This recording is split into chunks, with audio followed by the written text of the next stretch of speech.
हा सर, जिल्हा परिषदेच्या उपाध्यक्षपदी आपली नियुक्ती झालेली आहे. ही अतिशय आनंदाची गोष्ट आहे. आपण गेले कित्येक वर्षापासून सामाजिक राजकीय क्षेत्रामध्ये कार्यरत आहात. या निवडीबद्दल आपल्या काय प्रतिक्रिया सर?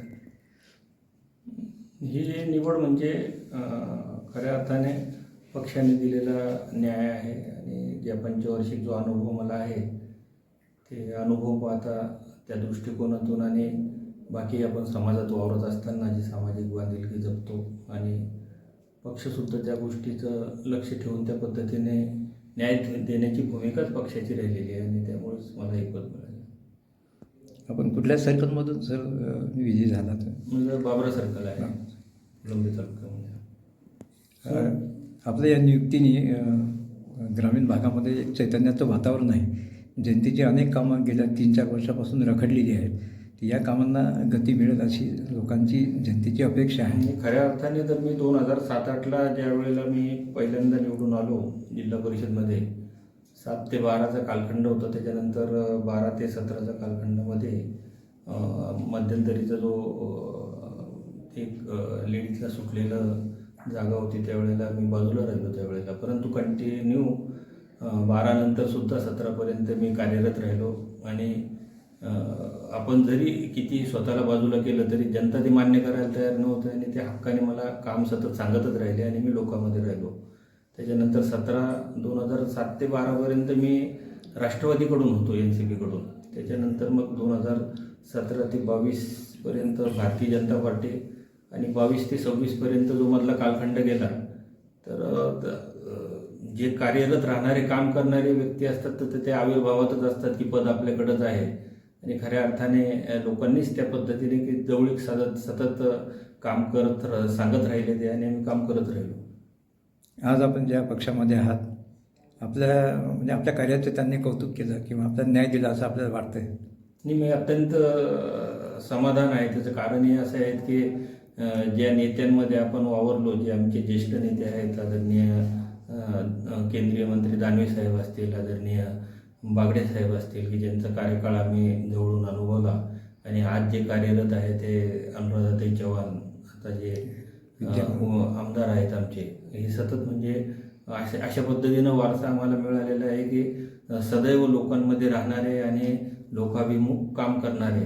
कारण आपण पाहत आहेत की आमचा फुलंब्री विधानसभा मतदारसंघ तर असा झालेला आहे की गाडीमध्ये बसल्याच्या नंतर जर एखाद्याला झोपही लागली तर दुसरा मतदारसंघ बदलला हे त्याच्याही लक्षात येतं, जो प्रवास करतो त्याच्या.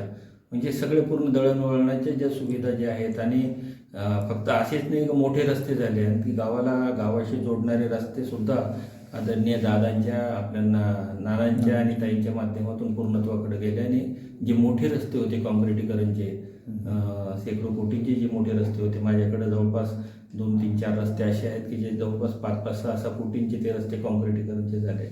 आणि दानवे साहेबांनी खूप मोठ्या पद्धतीने आम्हाला त्यांचं मार्गदर्शन लाभलं आणि मोठी कामे जी आहे ते काँक्रिटीकरणाची ती दानवे साहेबांच्या माध्यमातून झाले. रस्ते म्हणजे विकासाचं एक साधन असते. आपल्याकडे समृद्ध रस्ते झालेले आहेत, पण शेतकऱ्यांचे अनेक समस्या आहेत. त्या दृष्टीने आपण कसे पाहतात? वैयक्तिक लाभांच्या योजना जे या कालखंडामध्ये 2014 पासून आजपर्यंत जे वैयक्तिक लाभांच्या योजना शेतकऱ्यांच्या पदरात पडले, मला असं वाटतं की ते कमी नाही आहे. परंतु सगळ्यात मोठा बिकट प्रश्न आमच्यासमोर आहे तो आहे की ज्या शेतकरी ज्यावर जगतो तो जो मालाला जे भाव भेटले पाहिजे, कापूस असेल, मक्का असेल, जे आमचे नेहमीची जी मोठी पिकं आहेत त्या पिकाला पाहिजे त्या पद्धतीचे भाव मिळत नाही आणि त्यातून मार्ग कसा काढायचा, कसा सुकर मार्ग काढायचा, त्याकरता शासन त्या पद्धतीने धोरण आखतंय. आपण आता विद्यमान उपाध्यक्ष आहेत आणि मतदारसंघामध्ये आपण खूप लोकप्रिय आहेत. आपल्या मनातल्या काय भावना आहेत शेतकरी आणि बाकी जनतेच्या समस्याबद्दल? आणि शेतकऱ्यांच्या त्या ज्याच्यावर उदरनिर्वाह त्याबद्दल तर आम्ही सॅटिस्फाईड तर त्यामध्ये नाही आहे. कारण मीही एक शेतकरी कुटुंबाशीच आहे आणि तेव्हा कुठंतरी तिथं ते आहे मनामध्ये तेवढं सल आहे की जी भाव मिळायला पाहिजे ते मिळत नाही, जे पदरात पडायला पाहिजे शेतकऱ्याच्या ते पडत नाही. आणि मग जोडधंदा म्हणून आज दुधांचं वगैरे जे आहे, दुग्ध व्यवसाय वगैरे, त्यामध्ये शेतकरी कुठंतरी समाधानकारक त्याच्यामध्ये आहे हे तेवढंच नक्की आहे की थोडं मनासारखं भाव आज मिळतं आहे.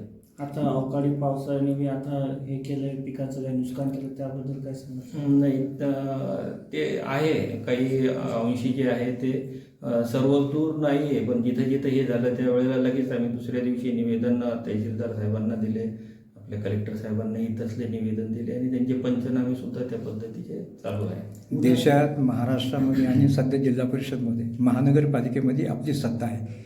मग शासनाचा मॅक्झिमम निधी आपण खेचून आणण्यासाठी प्रयत्न करणार आहात. बिलकुल प्रयत्न करणार आहे. जसं आपण पाहताय की मागं जे शहराचा जो भाग आहे, आपलं छत्रपती संभाजीनगर इथे जी एखादी सत्ता आता आलेली आहे आणि लोकांनाही त्याचं समाधान आहे. आपणही तो समाधान जवळून आपणही अनुभवत आहे की त्यांनाही कुठंतरी असं वाटतं आणि कारण त्यांनी मतदान करताना जो विश्वास भारतीय जनता पार्टीवर दाखवला तो आजपर्यंत नाही दाखवला, असा विश्वास त्यांनी दाखवला. त्याच्यानंतर जिल्हा परिषदमध्ये तसाच विश्वास त्यांनी दाखवला आणि खऱ्या अर्थाने काम करण्याची संधी आहे की शहरी भाग आणि छत्रपती संभाजीनगरचा ग्रामीण भाग खूप मोठ्या प्रमाणात काम करण्याला वाव तिथं आहे आणि नक्कीच आमचे सर्वांचे जे निवडून आलेले सदस्य असतील, आमचे जे आमदार असतील, ज्या ज्या भागामध्ये निवडून आलेले त्यांनी ते स्वतःला त्यांनी झोकून दिलेलं आहे की आपापल्या भागामध्ये वस्ती रस्त्यांचा प्रश्न असेल, सिंचनचा प्रश्न असेल, आणखी जे प्रश्न असतील ते लवकरात लवकर मार्गी लागावं. उद्या प्रभू रामाची जयंती आहे, त्यानिमित्ताने काय शुभेच्छा देणार?